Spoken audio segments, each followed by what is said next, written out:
Imagine a starving animal in a trap. It is so desperate, so delirious, that it begins to eat its own leg. It feels a momentary relief from the hunger. It gets calories. It feels full, but it has just consumed the very mechanism it needs to escape. You are that animal. Every time you swipe a credit card for something you cannot afford, you are committing auto-cannibalism. You are eating your future self. Debt is not free money. Debt is a time machine. It allows you to drag resources from your future into your present. You are taking the labor of future you, the sweat, the stress, the time of the man you will be in 5 years, and you are burning it today to buy a TV. Think about the cruelty of that act. You are enslaving a person who doesn't exist yet. That person is you. Future you will wake up tired. He will wake up sick. He will want to rest, but he cannot rest. Why? Because past you, the idiot you are today, spent his money 5 years ago. Past you ate his harvest. So future you must work as a slave to pay for a meal he didn't even enjoy. You are the worst kind of master. You are a master who enslaves his own soul across time. In the primal code, energy is finite. When you take a loan, you are creating a negative energy vortex. You think, I'll pay it back later. But later comes with a price. It comes with interest. Interest is the flesh the bank demands for letting you use the time machine. You borrow $10,000, you pay back $20,000. That extra $10,000, that is life force, that is blood. That represents months of your life where you will be working for free. You will be walking into the office, working 8 hours and getting zero benefit because that labor belongs to the bank. You are a sharecropper on your own life. The bank owns your time. You just live in it. This creates a state of chronic weakness. An animal with debt is an animal that cannot pivot. If a wolf breaks its leg dead, it cannot hunt effectively. It becomes a scavenger. You stay in the abusive job because you have debt. You tolerate the toxic boss because you have debt. You don't start the business because you have debt. Debt is the chain that keeps you in the cage. The master doesn't need to whip you. He just needs to lend you money. Once you owe him, you will whip yourself. You will wake up at 6 a.m. in a panic, terrified of missing a payment.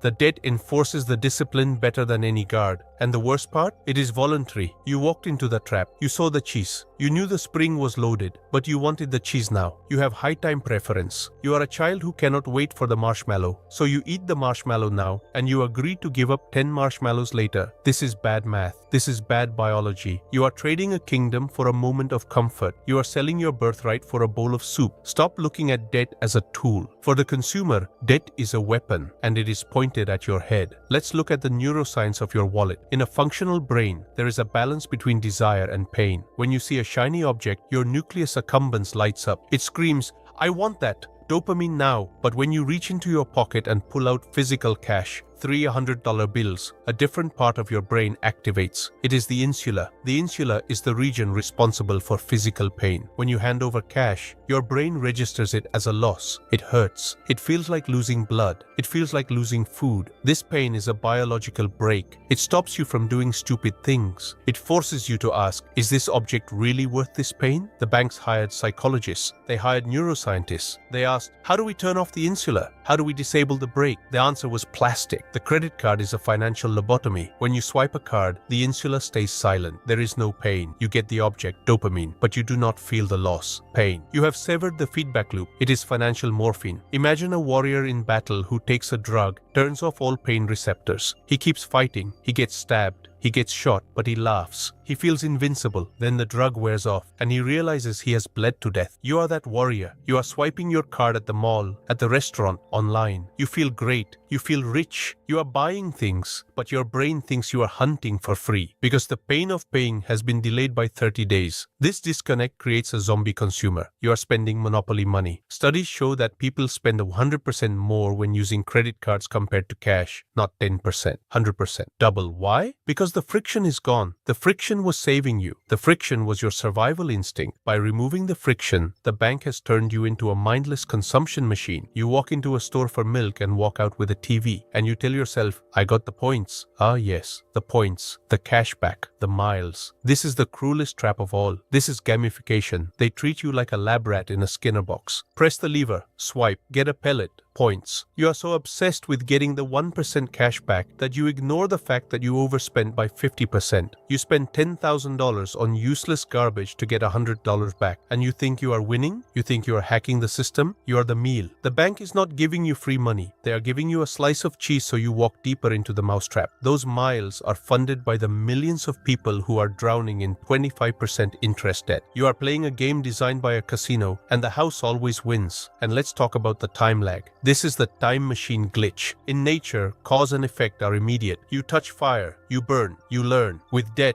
cause, buying, and effect, paying, are separated by weeks or months. Your brain cannot learn from mistakes when the punishment is delayed. You eat the cake today, you get fat next month. You buy the clothes today, you get the bill next month. Because there is no immediate consequence, you never learn self-control. You remain a biological child. You reinforce the habit of immediate gratification. You are training your brain to be weak. You are training your brain to ignore reality. You rely on the minimum payment illusion. You look at a $5,000 balance, but the bill says minimum payment $35. Your brain sighs with relief. Oh, I can afford $35. This is a visual trick. They are anchoring you to a small number, so you ignore the massive monster growing in the background. If you pay the minimum, you will be paying that $5,000 for 20 years. You will pay $15,000 in interest for a $5,000 item. You bought a TV, but you paid for a car. This is mathematical slavery. They keep you on the hook, bleeding you slowly, drop by drop, so you don't die, but you never recover. You are a dairy cow. As long as you pay the interest, they will keep milking you. They don't want you to pay off the debt. If you pay it off, the milk stops. They want you on the edge. Forever. You need to perform surgery on your own brain. You need to reconnect the insula. You need to feel the pain again. How? Cut the cards. Stop using them. Go back to debit. Go back to cash. Feel the money leaving your hand. Watch the balance drop instantly when you buy dinner. It will hurt. It will be annoying. You will feel poor. Good. You should feel poor because you are poor. The credit limit is not your money. It is the bank's money. When you stop using their money, you see the truth of your existence. Maybe you can't afford the steak. Maybe you can only afford the beans. Eat the beans. The beans are reality. The steak is a lie. Eating the lie is what got you into this mess. Embrace the pain of the cash. Let it teach you how to hunt properly. You defend your chains. I hear you screaming, but what about my mortgage? That's good debt. Real estate always goes up. What about my student loans? That's an investment in myself. Let's perform an autopsy on this concept of good debt. Good debt is a marketing term invented by bankers to sell you products you can't afford. It is a linguistic trick to make you feel smart while you put a noose around your neck. Let's look at your mortgage. You walk around your house. You paint the walls. You mow the lawn. You say, I am a homeowner. You are hallucinating. Stop paying the bank for 3 months. Then see who shows up at the door with a sheriff. You will see very quickly who the real owner is. You are a glorified tenant, but you are the worst kind of tenant. When a toilet breaks in a rental, the landlord pays. When a toilet breaks in your house, you pay. You have taken all the risk, all the maintenance costs, and all the taxes, while the bank takes the guaranteed profit, interest. You are holding the liability back, and you signed a contract to pay 2 times the price of the house over 30 years. A $500,000 house will cost you $1,000 by the time you actually own it. You just bought the bank a house, and they let you sleep in the spare room. Is real estate a good investment? Yes, for professionals. For the average person who buys a liability to live in, it is a forced savings account with a negative yield. It ties you down. It destroys your mobility. If a better job opens up in another city, you can't move. You are anchored by your asset. You are a serf tied to the land. Now, student loans. This is the modern form of indentured servitude. In the 18th century, you sold yourself into slavery for 7 years to pay for passage to America. Today, you sell yourself into slavery for 20 years to pay for a piece of paper that says BA in Communications. You are buying a title with debt. Does the title increase your hunting ability? Does it increase your harvest? For doctors and engineers? Maybe. For the rest of you? No. You are starting your adult life with a negative net worth. You are starting the race 100 meters behind the starting line, carrying a 50 kilos backpack, and you wonder why you can't keep up? You bought a lie that education guarantees wealth. The market does not care about your degree. The market cares about your value. You can learn more skills on YouTube for free than you learned in 4 years of university. But now you have the debt. The debt is real. The value of the degree is imaginary. You are paying for a luxury experience, college life, with your future freedom. We need to talk about leverage.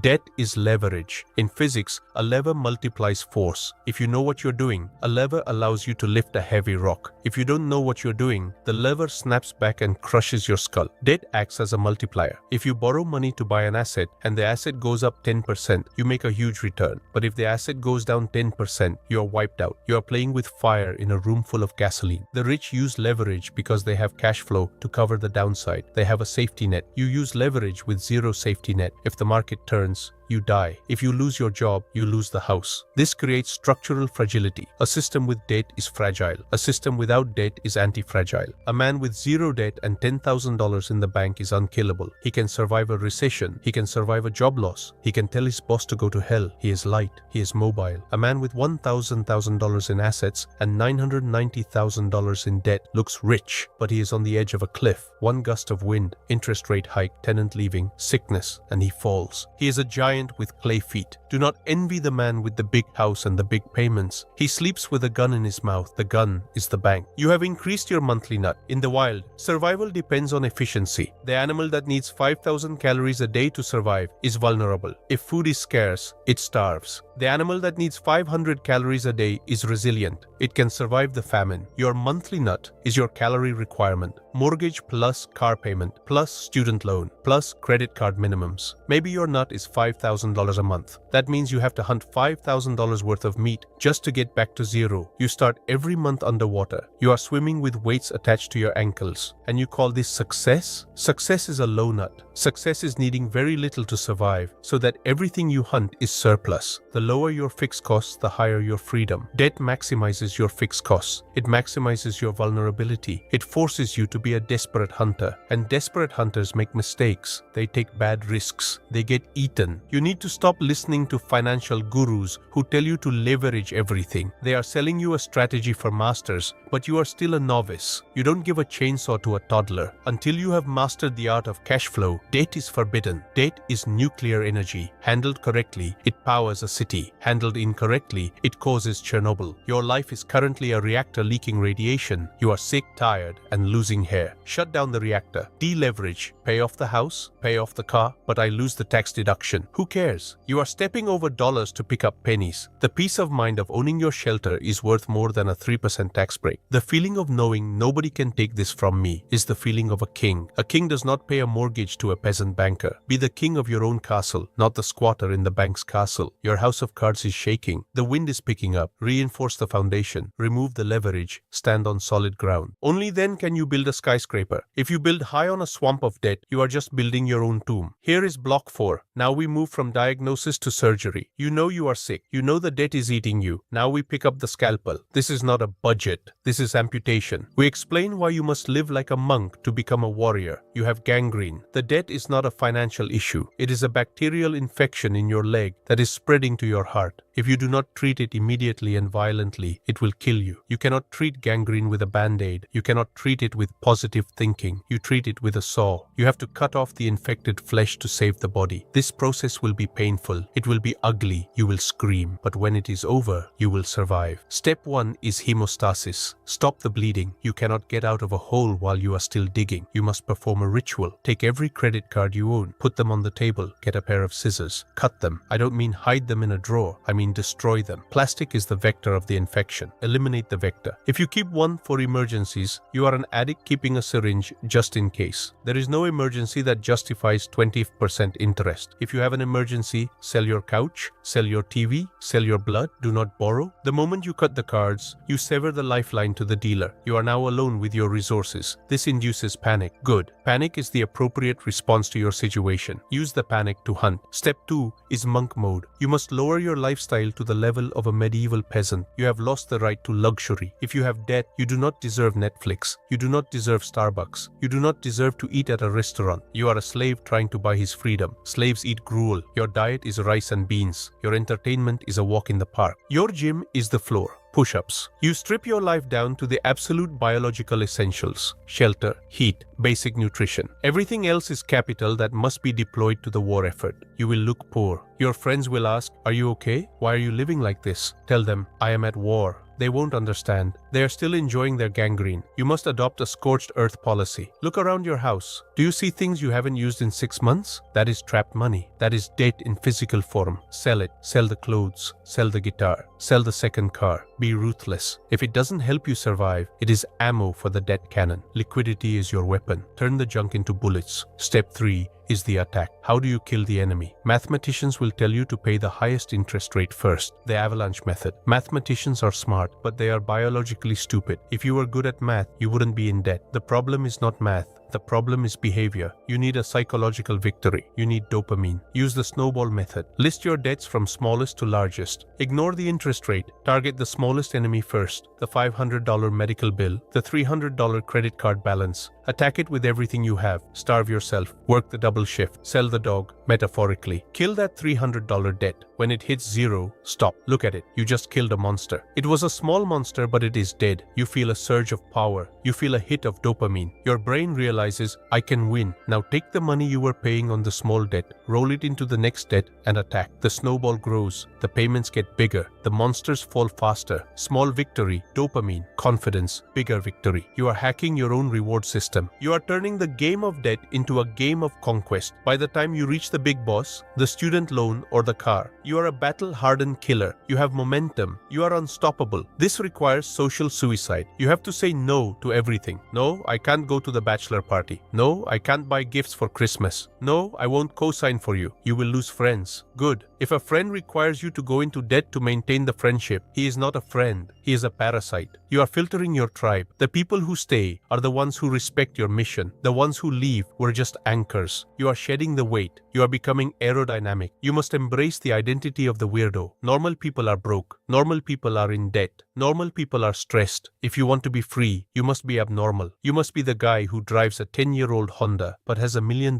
in the bank. You must be the guy who wears a plain t-shirt but owns the building. This inversion of status is the primal code. The peasant looks rich and is poor. The king looks plain and is rich. Be the king in disguise. The surgery is brutal. There will be nights where you want to quit. There will be nights where you look at the monk mode lifestyle and cry. You will think, I worked too hard for this. I deserve a treat. That is the gangrene talking. That is the parasite trying to trick you into feeding it. Do not listen. Look at the scar where you cut the card. Remember why you are doing this. You are buying your life back. Every dollar of debt you pay off is a day of freedom you just reclaimed from the bank. When you make that final payment, when the balance hits 0.00, you will feel a sensation that no drug can replicate. You will feel the chains fall off. You will stand up, and for the first time in your life, you will be light. Gravity will loosen its grip. You will look at the world, and you will see opportunities, not obligations. You will be dangerous, because a man with no debt cannot be controlled. A man with no debt can speak the truth. A man with no debt can walk away. That is the ultimate power. The power to walk away. The video is ending. The distraction is over. The screen will go dark, and you will be left alone in the room with your shadow. That shadow is your debt. It stands behind you. It breathes down your neck. It is heavy. You have grown so used to the weight that you don't even notice it anymore. You think it is normal to walk with a 50 lb rucksack of obligation. You think it is normal to have a low-level hum of anxiety in the back of your skull 24 hours a day. It is not normal. It is a sickness. It is a slow suffocation. You have forgotten what it feels like to breathe. You have forgotten what it feels like to own your next breath. Right now, you don't even own your sleep. Your sleep belongs to the lender who allows you to rest so you can work for him tomorrow. I want you to close your eyes for a second. Imagine a version of you 5 years from now. Imagine he wakes up. The sun is shining. He checks his bank account. There is a surplus. He checks his email. There are no bills, only income. He looks at his calendar. It is empty. He has no master. He has no payment due. He has no fear. If he wants to work, he works. If he wants to walk into the woods, he walks. He is light. He is dangerous. He is free. Now open your eyes. Look at your credit card bill. You are murdering that man. Every time you swipe, you are putting a bullet in his head. Every time you say charge it, you are cutting his hamstrings. You are the assassin of your own potential. You are sacrificing the sovereign king you could be just to feed the desperate junkie you are today. Is the TV worth it? Is the car worth it? Is the dinner worth it? Is it worth killing him? We are talking about auto-cannibalism. You are eating your own leg to survive the trap, but you are running out of legs. Eventually, there is nothing left to eat. Eventually, you hit the bone, and then the bank takes the rest. They take the house, they take the car, they garnish the wages, they strip the carcass clean. Do not wait for that day. That day is hell on earth. You have a chance to stop the chewing. You have a chance to heal the wound, but you have to stop the behavior that caused it. You have to stop identifying as a consumer. A consumer is a mouth. A creator is a hand. Stop being a mouth. Start being a hand. Build, repair, produce. Stop eating, start hunting. This is about your bloodline. Debt is a hereditary disease. If you live in debt, you teach your children to live in debt. You normalize slavery. You teach them that it is okay to owe money to strangers. You teach them that payments are a part of life. You are infecting them with the virus before they even have a chance. Break the chain. Be the ancestor who stopped the bleeding. Be the one who says, in this family we do not borrow. In this family we own. Clear the ledger. Leave them a legacy of assets, not a legacy of bills. Leave them a kingdom, not a mortgage. The primal code for debt is simple. Debt is auto-cannibalism, eating the future. The insula is broken. Plastic is anesthesia. Leverage is fragility, the house of cards. Amputation is necessary, monk mode. Freedom is lightness, the power to walk away. The scalpel is in your hand. You know what you have to do. It is terrifying. It means telling yourself no for a year or two. It means killing your ego. It means looking like a loser to the world so you can be a winner in reality. But the alternative is the cage. The alternative is being a milk cow for the rest of your life. The bank is betting against you. They are betting you will stay hooked. They are betting you will pay the minimum. They are betting you are weak. Prove them wrong. Make them hate you because you pay off the balance every month. Make them hate you because you pay off the loan in 2 years instead of 30. Be the worst customer they ever had. Be the one who escapes. The debt is the shackle. The cash is the key. Stop throwing the key away. Pick it up. Unlock the cuff. Run. Run toward the silence of a debt-free life. It is the only silence worth hearing. The cannibalism stops today. Put down the fork.